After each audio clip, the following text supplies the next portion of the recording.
Good afternoon, and thanks for joining SMTV on this Thursday. I'm Duncan Gilman. And I'm Jamie McCook. And happy birthday, Google. You're 14 today. Yeah, you seem way older. Well, I feel like it's been around a long time. 14 in internet years is like 100. That's true. But you don't look a day over 99. and as is Google tradition, they have a great Google Doodle here. When the animation first pops up, it's got the candles there, which then are blown out, and you're left with pieces of the cake that spell out the holes in the word Google. Very clever. cute. Very clever. Interesting, though, the actual anniversary of Google's incorporation is earlier in September. But I think, at the 4th, I think. But I think they chose the 27th because of a milestone in traffic. So certainly up to Google to decide when their birthday is. President's Day has certainly changed over the years, so nothing wrong with Google saying September 27th, and great way to celebrate a milestone in this huge internet company. Yeah, I like it. How are your social media campaigns going? That's what we want to talk about. Are you getting what you want out of them? Because we're here to help you make the most out of your Facebook, Twitter, LinkedIn, blogs, Pinterest, whatever you're working on. You can email us your questions to questions@splashmediau.com, or you can tweet them to us by using the hashtag SMTVQuestions. So let's answer some questions from our viewers here. First today is Sean. Sean would like to know, what really makes Twitter so great for businesses? Wonderful question.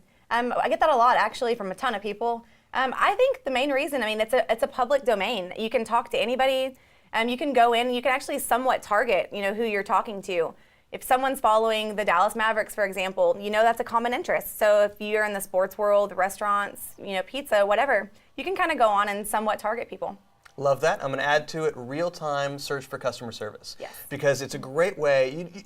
A business doesn't have to sit by the phone for a customer to call up and say, I love you or I hate you. Now you can go out and find people saying, I love you or I hate you. And it's a great way to, in real time, respond back to that customer, be proactive, and say, how can we make our service better for you? Right. Power of social media. That's right.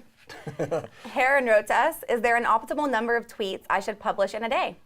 We recently put a cap on Splash Cube so that people couldn't abuse the automated marketing or any of the functions in there to tweet out a whole bunch in a certain time period, because it really does start to look like abuse or spam when you start posting multiple times in an hour every hour of the day.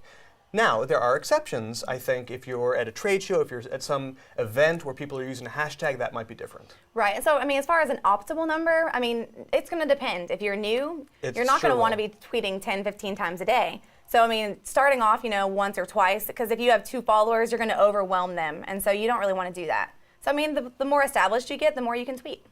Right. And it's also about, I'm glad you brought up the followers, because if you're only following a certain number of people, it's kind of skewed, because we get this with a lot of brands. They start with Twitter, like their CEOs, their marketing officers will start on Twitter, and they'll only be following their company and maybe a couple of others. So when they see the person who's in charge of tweeting for them tweet, 6 or 7 times a day, which is perfectly normal, they see it as, this is my entire feed, why are you tweeting so much? Right. But you have to start following a lot of people in order to get the variety that you're looking for.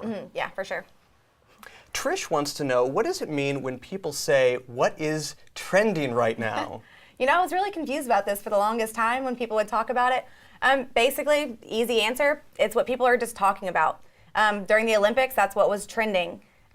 Justin Bieber was trending. I guess he still is. But yeah, it's just pretty much the hot topics. I think it's safe to say Justin Bieber is always trending. Yes.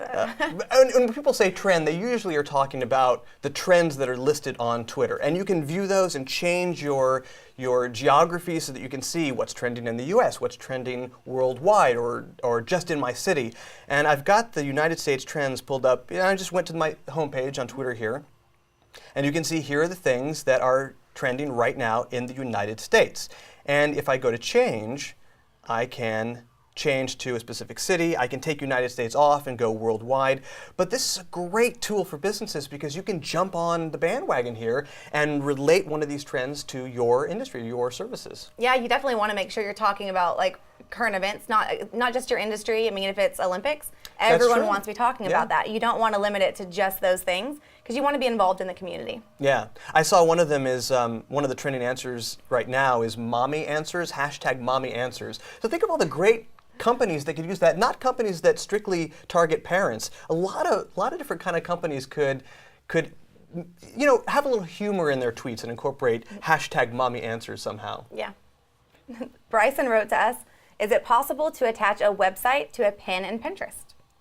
There are a couple of ways to attach a website, and in a certain sense, I would say that's probably the point of Pinterest, is to link back to something that you liked. I mean, that's pinning, is you're pinning an image from a website or a blog. I'll go ahead and open up Pinterest here. I'm logged in. I think I'm logged in using the Splash Media account here, but we can see all the different pins. Let's say we see a recipe we love. And you can see that this recipe, when I click on it, is attached to this particular blog, this recipe, this food blog. And it's got the full post there. But you can also add a website to the description. So I could say mozzarella stuffed cheese rolls, which sound amazing because I haven't eaten yet today. I haven't eaten lunch. But I can also, if this were my pin, I could edit that description and include a website in there. Now, you don't want to look too spammy. You don't want to include a bunch of different URLs because that gets a little on the salesy side. Right. I mean, it's a link building machine. That's the reason people use Pinterest because it links so many things to you can link everything to your homepage if you want. You could. So it's huge. That's all the time we have today. I want to thank you for joining us for another show of SMTV. Thanks for sending in those great questions and keep them coming. For Splash Media, I'm Duncan Gilman. And I'm Jamie McCook. Thanks for stopping by.